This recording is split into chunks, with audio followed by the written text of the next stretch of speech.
এজন্য বিশ্বনবী বললেন, খবরদার এদিনের নামাজ মিস করো না। মান তারাকা সালাসা জুমাইন তাহাউনান, গাফলতি করে টানা 3টা জুমা যে এই ব্যক্তি মিস করলো, তাবা আল্লাহু ফি কলবিহি, রব্বুল আলামিন ওই লোকটার অন্তরের মধ্যে মোহর মেরে দেয়। ওয়া কুতিবা ফি জুমরাতিল মুনাফিকিন, মুনাফিকদের খাতায় তার নাম তুলে দেয়।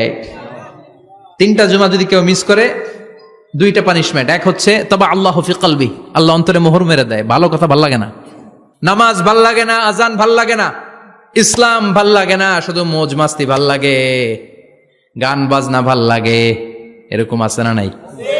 জুমার নামাজে যায় না। আরেকটা হলো কুতিবা মিনাল মুনাফিকিন, মুনাফিকদের খাতায় নাম তুলে দেয়। আল্লাহ হেফাজত করো। আর জোরে পড়েন আমিন। জুমার দিন আগে আগে মসজিদে আসবেন ইনশাআল্লাহ। সবাই রাজি? ওয়াকারনা ফি বুয়ুতিকুন, নারীদেরকে বোনদেরকে উদ্দেশ্য করে আল্লাহ বললেন, ও বান্দিরা তোমরা ঘরে থাকো। কই থাকো? ঘরে। আর আপনারা থাকবেন কই? বাইরে। নারী যদি ঘরে থাকে, আমরা কই? বাইরে। এটাই হচ্ছে সিকোয়েন্স।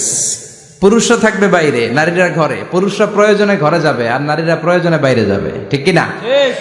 এজন্য রাব্বুল আলামিন বললেন, ওয়াকারনা ফি বুয়ুতিকুন্না ওয়ালা তাবাররাজনা তাবাররুজাল জাহিলিয়াতিল উলা। ও আমার বান্দারা, ও আমার বান্দিরা, তোমরা ঘরে অবস্থান করো, ঘর থেকে বের হবে না প্রয়োজন ছাড়া।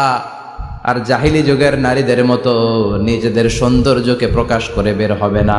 কথাটা কার? বলো, কথা কার? আল্লাহর বাণী।